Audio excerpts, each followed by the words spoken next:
Galera, a gente vai focar agora um pouquinho nessa musculatura estriado-esquelética.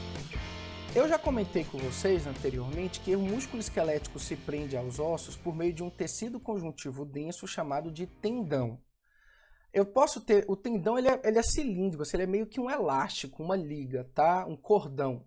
Mas se tiver na forma de uma folha, uma lâmina foliar, aí, galera, eu vou chamar de aponeurose, como se fosse uma fáscia, que é essa parte esbranquiçada aqui que vocês estão vendo, né? Que é bem presente na musculatura das costelas, os intercostais. É um tecido conjuntivo, assim, bem rígido mesmo, é a aponeurose ou fáscia. Como eu comentei com vocês, o estímulo para a contração da musculatura esquelética, ele vem de nervos somáticos. E aí, só lembrando, galera, que os nervos são as estradas para poder enviar o caminho, o impulso, tá? Então, os nervos fazem parte do sistema nervoso periférico. Quem vai mandar essa informação, quem vai processar essa informação e enviar, vai ser justamente o sistema nervoso central, que é formado pelo encéfalo e pela medula. Os nervos são apenas os caminhos, as ramificações ali para que os impulsos cheguem. Isso é importante ressaltar. Galera, essa imagem é importante para a gente ver os graus de organização. Olha só que interessante. Um pedaço de carne, por exemplo, o pernil de um leitão, é um feixe muscular, que é formado por um conjunto de células, de fibras musculares. Cada fibra é formada por um conjunto de miofibrilas. Então, aqui eu tenho uma fibra e formada por um conjunto de miofibrilas. Em cada uma dessas unidades, eu vou ter um revestimento de proteção de tecido conjuntivo. Quem vai revestir a miofibrila é o endomísio. Já as fibras, o perimísio. E no feixe, o epimísio. Geralmente, gente, esses tecidos conjuntivos que revestem, o açougueiro no açougue, ele vai lá retirar, vai cortar, ele chama de limpar a carne, então ele acaba tirando essas membranas de proteção. Bom, vamos falar um pouquinho como é que ocorre a bioquímica, a fisiologia da contração. Eu vou dar como exemplo o tecido muscular esquelético, que é o que mais cai em provas. Tudo começa, gente, com um neurônio mandando uma informação para uma célula muscular. Quando o último neurônio do nervo motor ele faz uma sinapse com a célula muscular, a gente chama essa sinapse de junção neuromuscular ou de placa motora. E aí o que acontece? Vocês sabem que na sinapse rompem-se as vesículas sinápticas e eu tenho neurotransmissores que são incorporados pela célula seguinte. Quando esses neurotransmissores eles chegam na célula muscular, aí eles vão começar a mandar uma informação para que ocorra a contração. O neurotransmissor relacionado com a contração do músculo é sempre a acetilcolina. Então, tudo começa com a liberação de acetilcolina durante uma sinapse entre um neurônio e um músculo, um neurônio motor e um músculo. A gente chama isso de placa motora. Então, a primeira etapa é a liberação de acetilcolina. A acetilcolina vai ter receptores na célula muscular e aí vai mandar uma informação, um sinal para dentro da célula. Que sinal é esse, professor? Bom, gente, é um sinal para que ocorra a contração. Como eu disse a vocês, dentro de uma célula muscular eu tenho muitas miofibrilas, que na verdade são filamentos formados por um conjunto de sarcômeros. Os sarcômeros são feixes que têm a quitina, os filamentos mais finos, aqui de verde escuro, e a miosina, que são os filamentos mais grossos. Antigamente, galera, quando eu fui aluno, meu professor explicava a anatomia de um sarcômero. Ele falava, por exemplo, que a zona H era a região que só tinha miosina aqui mais no centro, que quando o sarcômero contraía, a zona H desaparecia, que as extremidades exteriores da actina a gente chamava de linha Z, quando contraía, as duas linhas Z se aproximavam. Gente, isso não é importante. Eu até poderia falar isso para vocês, mas assim, além de eu não querer falar, isso não é importante. Como educador, eu preciso ter a responsabilidade de gerenciar o que é importante para vocês, até porque vocês não estudam só biologia, vocês estudam também uma série de outras disciplinas para o vestibular.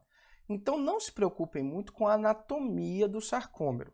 Eu gostaria que vocês se preocupassem mais com a função e com a composição dele. Então ele é formado por filamentos finos, que são os filamentos de actina, e os filamentos mais grossos, que são os filamentos de miosina. Pessoal, aqui é uma imagem de um sarcômero relaxado. É relaxado porque esse espaço aqui da zona H, ele ainda existe. No momento que eu contrair o sarcômero, os filamentos de actina eles vão se deslizar sobre os de miosina. E aí esse espaço aqui, que é a zona H, vai desaparecer.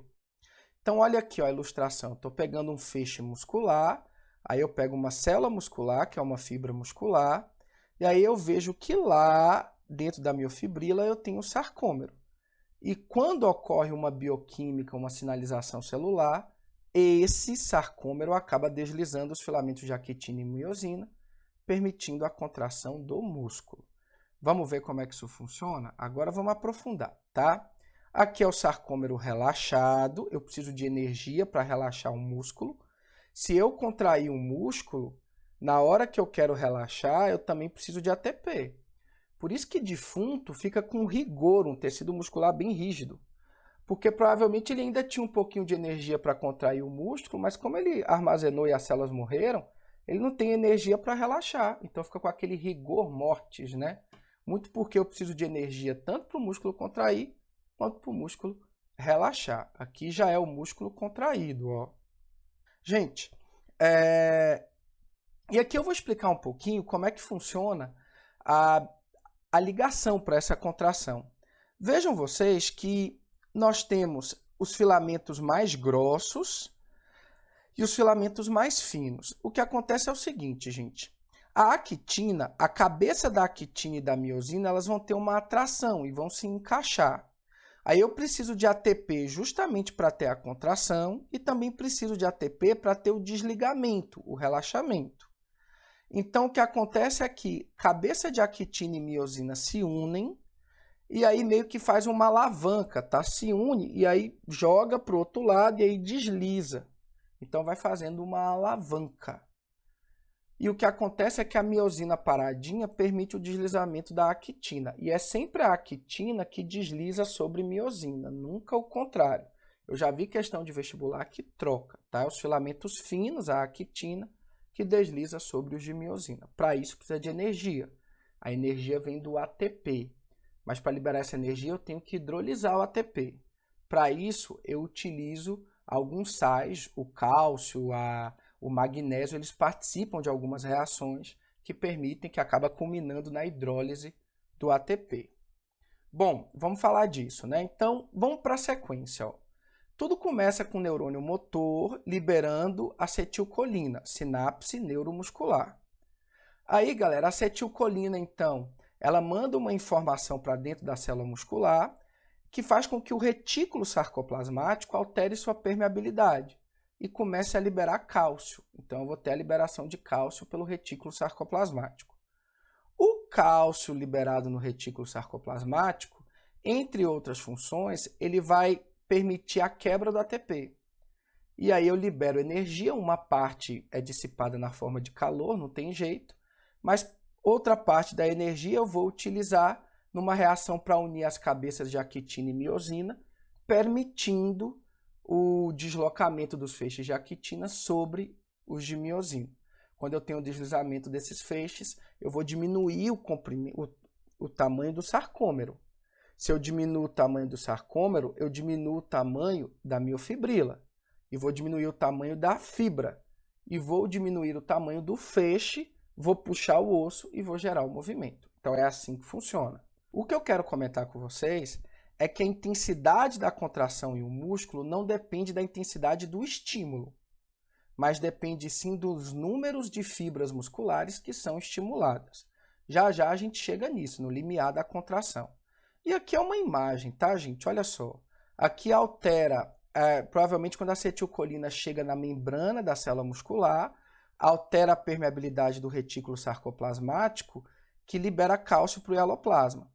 A presença de cálcio promove a hidrólise do ATP e a energia é utilizada para deslizar os feixes de actina e miosina, diminuindo o tamanho da miofibrila, da fibra e do feixe muscular.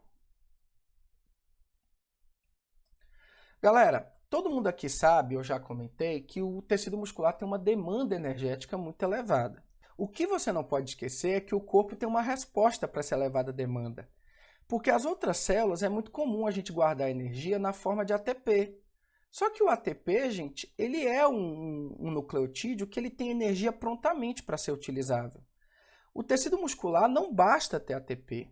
Além de ATP, ele precisa de uma outra reserva. Então, à medida que vai acontecendo a respiração celular, liberando energia no tecido muscular, a gente vai utilizando essa energia para adicionar fosfato em uma proteína chamada de creatina. A gente vai fosforilando a creatina. E aí forma o que a gente chama de fosfocreatina. A fosfocreatina vai ser uma das principais reservas do tecido muscular. Então, o tecido muscular, além de ATP, ele tem fosfocreatina. Só que é uma reserva indireta. Por quê? Porque, na verdade, é o seguinte, quando a célula muscular precisa de energia para a contração, ela quebra o ATP. Quando não tem muito ATP disponível, a fosfocreatina vai ser desfosforilada, conforme está aqui na imagem. Ó. Eu tenho uma enzima, que é a creatinoquinase, que ela pega a fosfocreatina, separa o grupamento fosfato, então ela desfosforila, e aí eu libero uma energia, e libero o fosfato. Essa energia, o fosfato, eu vou utilizar para poder construir o ATP. Então, a reserva energética na forma de fosfocreatina, ela não atende diretamente o músculo, ela atende indiretamente, porque ela permite a formação do ATP, que posteriormente, quando for hidrolisado, vai liberar energia para o músculo. Por isso que a galera usa muito creatina, fosfocreatina, como suplementação, tá? Porque ela ajuda a mobilizar mais energia para o músculo e acaba aumentando também o volume muscular. Só que tem uma coisa que eu vou falar para vocês. Esse suplemento, essa creatina, ela tem uma osmolaridade muito alta. Então, quando ela está em grandes quantidades na fibra muscular, ela retém muita água. Então, muito do que o músculo cresce e aumenta de volume também vem de água que ele está armazenando, tá?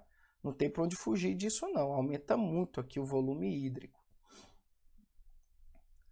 Pessoal, o tecido muscular, ele não tem um crescimento comum, como a gente observa, por exemplo, no tecido epitelial. O tecido epitelial ele cresce por meio de multiplicação de suas células, é o que a gente chama de hiperplasia, que é esse crescimento de multiplicando célula. Uma outra forma que tem do tecido crescer não é aumentando a quantidade de células, mas o tamanho, o volume delas. Aí eu não vou chamar de hiperplasia, eu vou chamar de hipertrofia. O tecido muscular esquelético, ele cresce por hipertrofia apenas. Quando você está mais forte comparado com quando você estava menos forte, quando sua massa muscular aumentou, não foi aumentando o número de células. Essas células são muito especializadas, a capacidade proliferativa dela é pequena. Esse tecido muscular se desenvolve por meio do aumento do volume dessas células musculares. Então, a gente tem aqui dois caminhos de crescimento, né? Aumentando o tamanho das células, que é a hipertrofia, ou aumentando a quantidade das células. Nas vísceras do nosso corpo, que é músculo liso, eu posso ter um crescimento por hiperplasia. Lembra do fígado, que tem uma grande capacidade regenerativa, é músculo liso, tá? O tecido muscular esquelético, ele cresce apenas por hiperplasia. E aí você precisa daquele estímulo, uso e desuso de Lamarck. Quanto mais você esforça, desenvolve o tecido muscular esquelético, maior é o estímulo para que as células satélites que fiquem na periferia, que são células embrionárias, elas originem novas miofibrilas, aumenta o volume da célula muscular e aí a contração fica mais forte. Galera, não esqueçam disso, tá? A célula muscular esquelética só cresce por hipertrofia. E aí, gente, até a gente que fala que são microlesões que são causadas na célula esquelética, e aí na hora de cicatrizar ela aumenta o número de miofibrilas. Isso se dá porque na periferia das células, da membrana dessas células eu tenho ainda resquícios de células embrionárias, que são as células satélites, e elas que vão amadurecendo e originando miofibrilas na célula muscular, tá certo? E aí aumenta de volume, aumenta também a capacidade, a intensidade da contração. Galera, vamos falar desse limiar da contração? Ó, vamos começar a observar o gráfico. A galera de Enem, gente, tem muita questão de gráfico na prova do Enem. habilidade 17 da competência 5, você não pode esquecer disso, tá? A gente usa algumas ferramentas matemáticas dentro da biologia. Talvez não na mesma intensidade que química e física, mas a gente usa bastante. Vocês sabem, lembram disso desde genética. Pessoal, olha só, o estímulo vai nesse sentido, tá? Então vejam vocês que eu vou aumentando o estímulo e isso não tem uma resposta com a contração, porque a lei é a lei do tudo ou nada. Ou o estímulo ele é capaz de contrair a fibra na maior intensidade possível, ou não há contração. Então, ou é 8 ou é 80. Veja que os valores de estímulo, a intensidade de estímulo inferior não gerava contração, o músculo ficava relaxado. E quando gera contração, gera só numa única intensidade, que é a intensidade máxima. Então, a gente costuma dizer que a lei do tudo ou nada é aquela em que ou o estímulo nervoso ele é suficientemente capaz de estimular a contração de uma fibra na sua máxima capacidade, ou não há contração. Ou é 8 ou é 80. Veja que ou não tem contração ou tem na máxima intensidade. Beleza. Galera, cuidado para não confundir, porque olha só, em uma fibra isolada, vejam vocês que eu sempre tenho, independente do estímulo, quando ele passa do ponto para ter a contração, se eu tiver um estímulo maior do que o ponto necessário, a contração vai acontecer da mesma forma. Então, numa fibra isolada, galera, não me interessa a intensidade do estímulo a partir daquela intensidade que já gera a contração. Porque se eu tiver uma intensidade aqui A que já gera a contração, a intensidade B, C ou D que são maiores vão gerar a mesma contração e não vai ter uma contração mais forte por conta disso. Então, a primeira regra que eu quero comentar com vocês é que o grau de contração de um músculo não é determinado pelas variações da intensidade do impulso nervoso. Ou o impulso nervoso é capaz de dar contração numa célula ou não é, ponto final. Mas, professor, o que está relacionado então com a força, com a intensidade da contração? O número de fibras estimuladas. Então, se num feixe muscular eu estou estimulando um monte de fibra, aí eu vou ter uma contração mais forte, tá? Então, veja que quando eu tenho poucas fibras, a contração é mais fraca. Mas eu tenho um estímulo de poucas fibras estão se contraindo. Aí eu quero mais forte, então mais fibras se contraem. Então, o grau de contração de um músculo é determinado pela quantidade de fibras que são estimuladas, não pela variação dos estímulos. Isso é importante, os alunos esquecem quando cai em prova, pode ter um deslize, não vai acontecer com a gente não, tá? Bom, galera, a gente está chegando em reta final e eu queria falar para vocês um pouquinho das duas classificações que tem das fibras esqueléticas. Essas classificações servem apenas para o músculo esquelético. Eu disse a vocês que ele tem contração forte, ele tem grande intensidade, é descontínuo, hora está contraindo, hora não está, e a contração é voluntariosa. Só que existe uma determinação genética, depende da sua origem, da sua família, se você vai ter um predomínio das fibras lentas ou das fibras rápidas. Você consegue até mexer um pouquinho nisso pelo esforço, malhando, fazendo exercícios. Mas você nunca vai mudar o seu perfil. Se você é de uma família cujo perfil é o predomínio de fibras lentas, você vai morrer desse jeito. Você pode até desenvolver um pouquinho mais de fibra rápida, mas existe um predomínio no seu corpo de fibra lenta. Mas se você vem de uma família que ocorre um predomínio de fibra rápida, você vai morrer com essa característica. E talvez seja por isso, gente, que fala que um grande campeão de esportes olímpicos ou de alta performance, ele já nasce campeão. Porque isso é determinado também geneticamente, não só geneticamente. Mas eu vou dar um exemplo para vocês. Um indivíduo que ele é campeão de maratona, ele nunca na vida dele vai ter um predomínio de fibras rápidas, sempre de fibras lentas, que são aquelas fibras do condicionamento físico, de ter um bom preparo. Agora, um indivíduo, por exemplo, que é de explosão muscular, ele sempre vai ter essa característica. Então, tem esportes que são de explosão muscular. E dessa forma, ele tem um predomínio das fibras que são mais rápidas, mas que fadigam facilmente, que não dão para ele uma grande capacidade aeróbica, tá? Vamos com calma, deixa eu explicar as características. Gente, a fibra lenta tem como o próprio nome diz, ela pode ser chamada também de fibra do tipo 1. Ela tem uma contração mais lenta, mais fraca. O que acontece aqui? Não tem muita miofibrila, mas ela vai ter muita mioglobina. A mioglobina, ela é uma proteína do músculo que armazena oxigênio.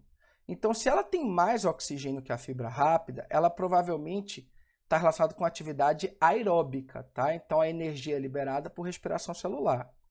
E geralmente, pessoal, elas conseguem contrações durante muito tempo. Elas demoram para fadigar. Elas têm muita mioglobina.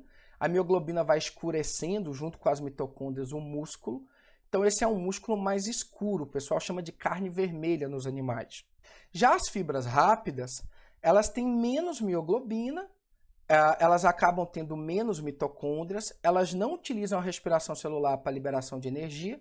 A energia vem da fermentação, então a gente sabe que o saldo energético é menor, mas é mais rápido o processo.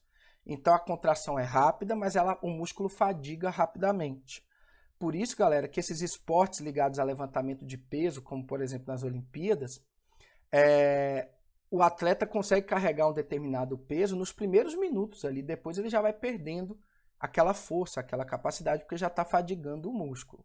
Tem menos mioglobina, tem menos mitocôndria e está relacionado com a fermentação para gerar energia. A fibra lenta com a respiração. E aí, galera, a contração é mais fraca na fibra lenta porque tem menos miofibrila, porque o espaço está sendo ocupado pelas mioglobinas e pelas mitocôndrias. Você não pode esquecer disso daí. Nadadores, maratonistas, ciclistas de grande distância, todos eles têm um predomínio de fibra lenta. Enquanto halterofilismo, levantamento de peso já teriam um predomínio de fibra rápida.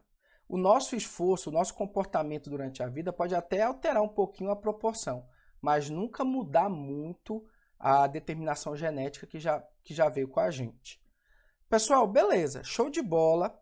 O que a gente chama de carne vermelha e carne branca tem tudo a ver com fibra lenta e fibra rápida, que às vezes você tem no mesmo organismo. Por exemplo, no frango, né, na galinha, você tem a coxa da galinha que ela tem uma musculatura mais escura. E aí a coxa, galera, ela seria a fibra lenta, muito relacionado com a locomoção da galinha, né? E você tem a região do peito ali que é mais branquinha e tal, tem menos mioglobina, menos mitocôndria, é a fibra rápida. Inclusive tem sabor diferente. Aí tem a ver também com o teor de lipídio.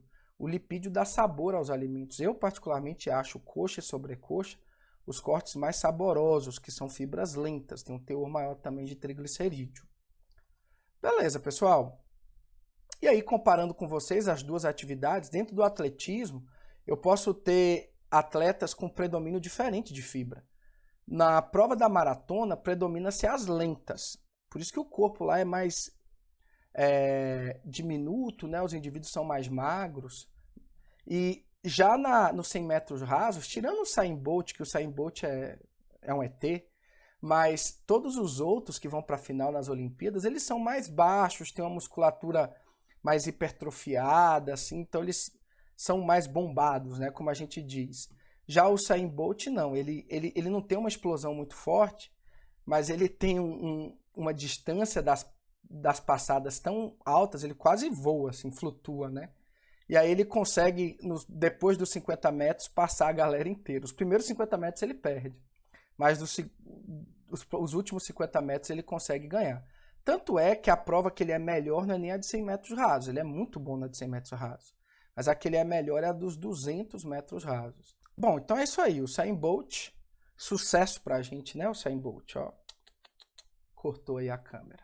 Pessoal, beleza, show de bola. Eu acho que vocês entenderam, tá? Qualquer dúvida que vocês tiverem, vocês vão mandando mensagem aqui pra gente. A gente tá chegando no final. Tem o recurso aí pra gente bater um papinho, tirar mensagem. Eu respondo todas as mensagens, até porque eu tenho poucos seguidores, quase não tenho mensagem. Ainda, ok? Ainda. E se preferir também, pode mandar um direct lá no Instagram. Eu respondo com um áudio, então pode ser uma resposta, de certa forma, um pouquinho mais longa. Galera, um abraço a todos, bons estudos, FOY, fui!